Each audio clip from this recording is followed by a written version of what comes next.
Welcome, curious souls. Today we're doing something a little different. We're going to tell you a collection of true, chilling stories that come from the very heart of the Appalachian Trail. Mm-hmm. These aren't just campfire tales, whispered in the dark. No. These are actual recounted experiences, threads pulled from, the darker corners of human nature and that wild, untamed wilderness. Right. So prepare to question what truly lurks out there, because what you're about to hear is, as captivating as it is, profoundly unsettling. Indeed. And sometimes the raw truth, the unfiltered stuff, it's just far stranger. And frankly, more terrifying than any fiction we could dream up. Yeah. Especially when those truths are sort of buried deep in remote, forgotten places, where hidden stories are just waiting. Exactly. So let's set the scene for the first one. We begin our journey in this small town, Bakersville, North Carolina. Okay. It's right on the edge of the Appalachian Trail, that lower half stretching into the Great Smokies and Pisgah National Forest. Got it. Now, if you've never been to Appalachia, you might not fully grasp just how deep superstition runs there. It's like woven into everything. It's a strong cultural element. Oh, totally. Way more than just knocking on wood. My own grandmother, bless her, she believed you could never trust anyone with a chin dimple. Really? A chin dimple? Swear to God. She said, dimples are made by the devil's shoe. Oh. And she was dead serious. Wow. She also swore that if your chickens laid an odd number of eggs, that was bad news coming. Yeah. And you absolutely never, ever washed clothes on a Sunday. So, strong beliefs, bad luck, maybe black magic. Yeah, Felly. Belief in bad luck, black magic, otherworldly things. It's all very real there. It really sets the stage. And that kind of ingrained belief system, it creates fertile ground, doesn't it, for certain stories to take root? Yeah. Stories that might, explain things people don't understand, or maybe even hide something, protect a secret. Precisely. And that's the perfect atmosphere for a story like The Witch of Rattlesnake Ridge. But what if the witch was just, a convenient story? A kind of shield against a truth that was much darker, much more human. Right, peeling back the layers. So picture this. The narrator of our first story, he's just a kid, maybe 12 or 13 years old. Mm-hmm. He and his friend, Scoot, they'd heard the whispers around town. Rumors of a witch living alone in this tiny one-room shack up near Rattlesnake Ridge. Okay, classic local legend. Totally. And the story went, she'd cursed 4 men right after the war, and they all died mysteriously. Ooh, intriguing. Naturally, being boys, Curiosity won out over fear. They had to see for themselves. Of course. So they set off one afternoon, hiking for maybe an hour until the ridge is looming up ahead. Scoot's cousin had told them, you'll smell the smoke from her fireplace before you see her. Ah, adding to the mystique. Yeah. So they're waiting, kind of wondering, and then this faint smell, like campfire smoke, starts drifting through the trees. There it is. Scoot was immediately convinced. The narrator said a shiver just ran down his spine. It felt eerie, like a ghost story coming alive in broad daylight. That's a powerful trigger, that smell. Mm-hmm. Makes the legend feel real, tangible. But what did they actually expect to find? Like a cauldron? Probably something just like that, yeah. Yeah. They pushed through these thick myrtle trees, ducking low, until they saw it, an old log cabin, big stone chimney. No deal. And just like the rumor said, there was a broomstick by the door, dried herbs hanging around, wind chimes, charms, the whole 9 yards. Clearly not your average shack. Okay, so it looked the part. Oh, yeah. Scoot was, beside himself, half terrified, half thrilled.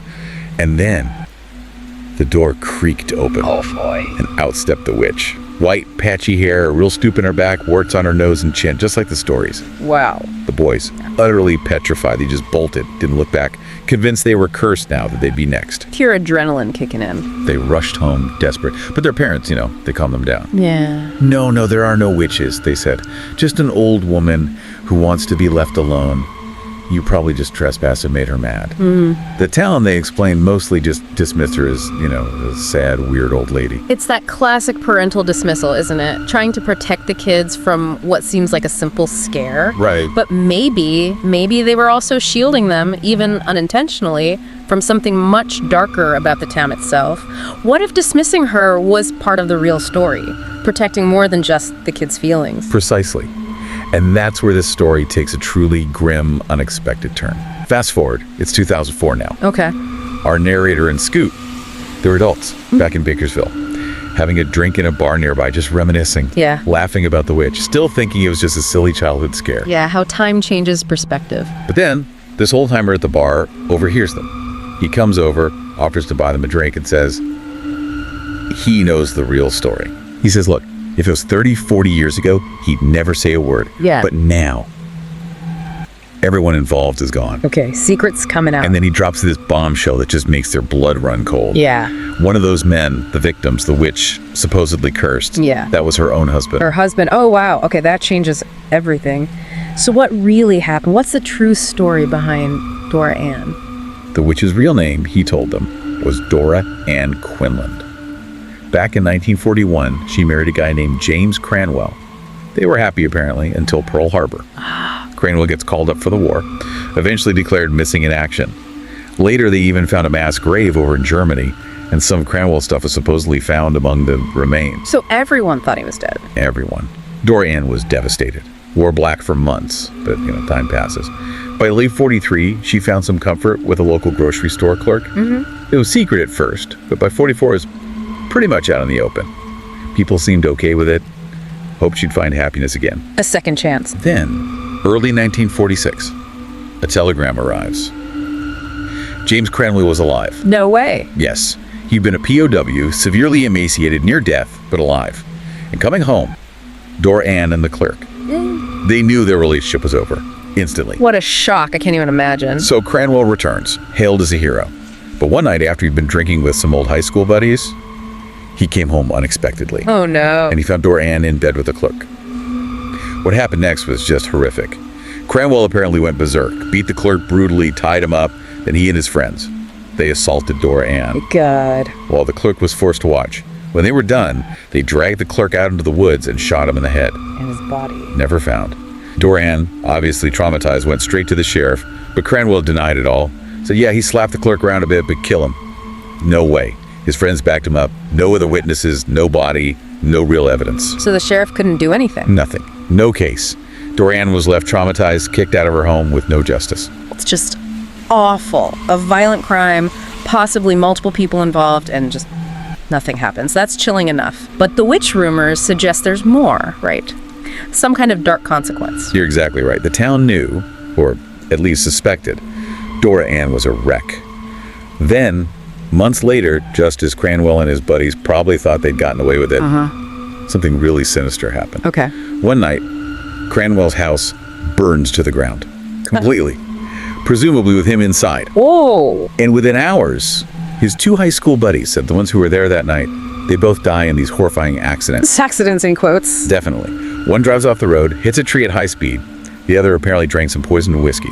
3 men, dead, within hours of each other, all connected to the clerk's murder. That's not coincidence. The state patrol confirmed the fire was arson. The other deaths ruled accidents.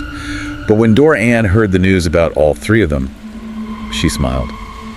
For the first time in months, she started eating again, sleeping. And she began taking these long, solitary walks in the woods near Rattlesnake Ridge. For years, just walking, searching, people assumed, for her lover's body. Trying to find closure, maybe? Maybe. Until one day, she just stopped coming home herself. Vanished. Good heavens. And the old-timer, he figured the rumors of witchcraft probably started as a way to keep curious kids, like the narrator and Scoot, away, to kind of shroud the horrifying truth in myth. Let Dora Ann live out there in isolation, searching for her lost love, searching for peace. So the witch was actually a victim, trapped in this cycle of violence and grief, protected by a local legend. Yeah, far more disturbing than just a witch tale. It really is. Okay, let's shift gears. Our next story moves from that past tragedy to something immediate, visceral terror. Okay. This account comes from a section of the Appalachian Trail down in Tennessee. The narrator and a friend were hiking, just totally exhausted after days of pushing hard, desperate for a decent night's sleep. I know that feeling on the trail. They found what another hiker called a 2-story shelter. You know, those ones with the raised sleeping platforms. Yep, know the type. So we decided to stop there. But just as they're settling in, another pair of hikers arrives, a couple. And they were already deep in this hushed, constant argument. The tension was immediate. Oh, great. Just what you want in a tiny shelter.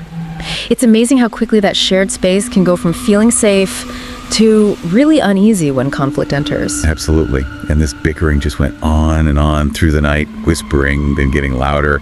You could just catch snippets, cryptic stuff. Like what? Things like, "You never listened to me," the woman, Sarah, hissed. And the guy replies, "It's too far, Sarah. We won't make it in time." Make it in time for what? Strange. Exactly. Yeah. This went on until Sarah, just in a fit of pure anger, announces she's leaving right then. Leaving in the middle of the night. Yep. Decided, just like that, to hike alone into the pitch black night. All she had was a flashlight. Despite how dangerous the southern AT is after dark, you imagine. Just pure recklessness, driven by anger. Reckless, yes, but it also shows how, emotional distress can completely override your basic survival instincts, especially out there. Solo night hiking is risky anyway, but doing it angry, that multiplies the danger. What were they even arguing about? That's the really chilling part we don't know. Yeah. The narrator and his friend tried to warn her, like, hey, bad idea, but she just cursed at them and marched off into the trees. Stubborn. Then an argument breaks out between Sarah's boyfriend and the narrator's friend. The friend's trying to convince the boyfriend, dude, you gotta go after her. It sounded like maybe some plan had gone wrong, like they'd reached a breaking point right there. Okay, so internal drama spilling over. But their argument gets cut short, violently, by this blood-curdling scream tearing through the night. Oh, God. Then a second scream, just as terrifying, and that got them moving, instantly. That sound, just primal fear. Did they hesitate at all? Or just go? No hesitation. Threw on their boots, grabbed flashlights, and just bolted down the trail. Sarah's boyfriend was already way ahead. The screams got louder as they ran towards her. Okay, running towards the sound. And then they found her, just off the trail. Her leg. Yeah. It was broken at this gruesome, totally unnatural angle. Oh, horrible. She was screaming, not just in pain, but about him, that he was still there, the person who broke her leg. Wait, so not an accident? Someone did this to her? That's what she was screaming. Yeah. So the three guys, they had to scramble to get her back up to the shelter, all the while shining their flashlights frantically into the dark woods, searching for this unseen attacker.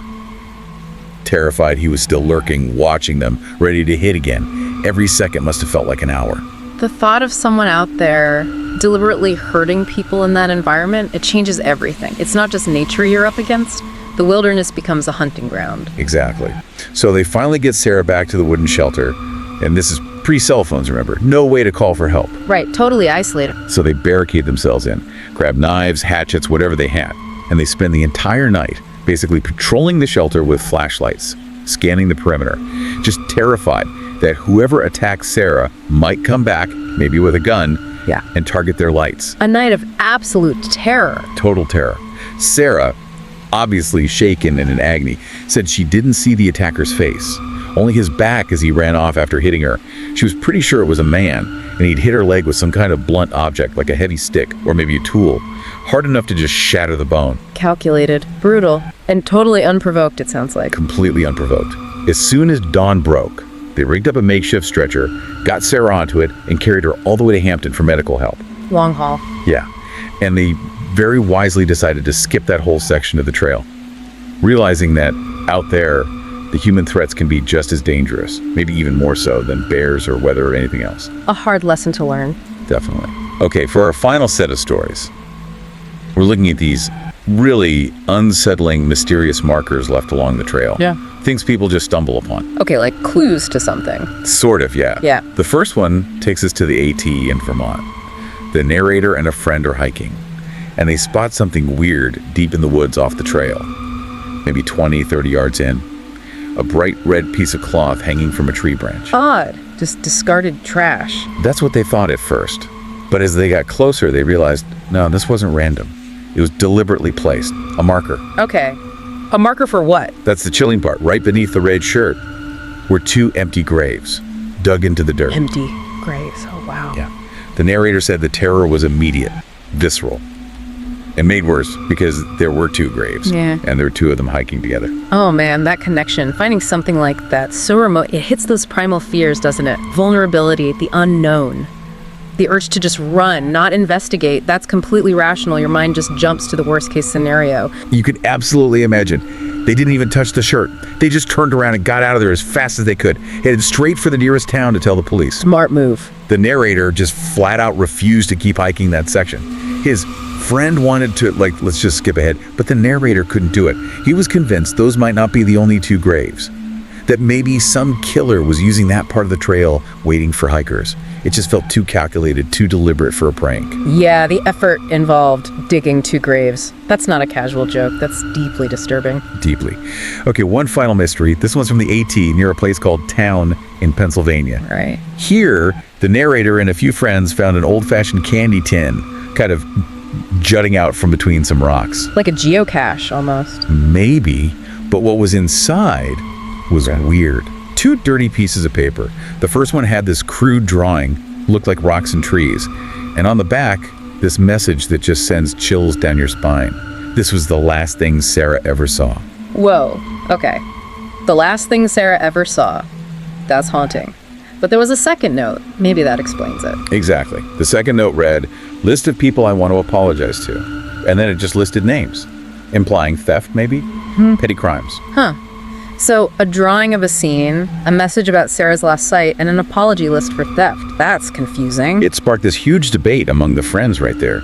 Was it a suicide note? The drawing being the view from where someone ended their life? Or was it written by someone else, like a killer, leaving clues, maybe taunting people? The handwriting was really shaky too, which just added to the unease. The shaky handwriting is interesting. Could be intense emotion like before suicide, or it could be distress or even disguise. It doesn't point clearly one way or the other. And if it was a killer, why leave an apology list for like stealing stuff? Or is the apology note totally unrelated? Someone else found the first note and added their own. It's baffling. They noticed the apology note looked like it was written with a different pen, maybe.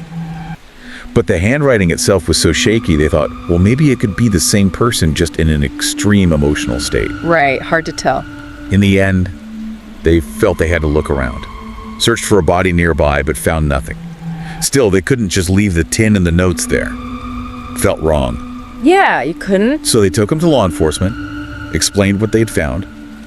But as far as the narrator knows, nothing ever came of it.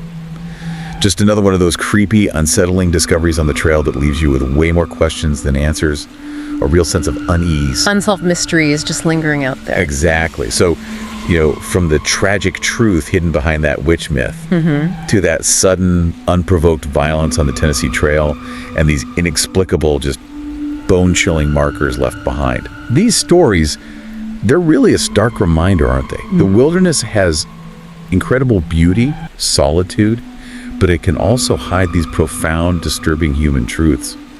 And sometimes those are far more frightening than any ghost story. It really speaks to how stories and myths often become this way for communities to, process real-life horrors, or maybe even contain them, keep them hidden. Right. The true scares, so often, they really do come from within us, from human nature itself and the darkness we're capable of, even in the most beautiful places. Well said. Yeah. If you've been captivated, maybe even a little unsettled by these tales today, please make sure to like, share, and subscribe to our channel, Horror Docs, for more chilling stories. Your support really helps. It absolutely does. It helps us continue to bring you these unforgettable recounts. Thanks for listening.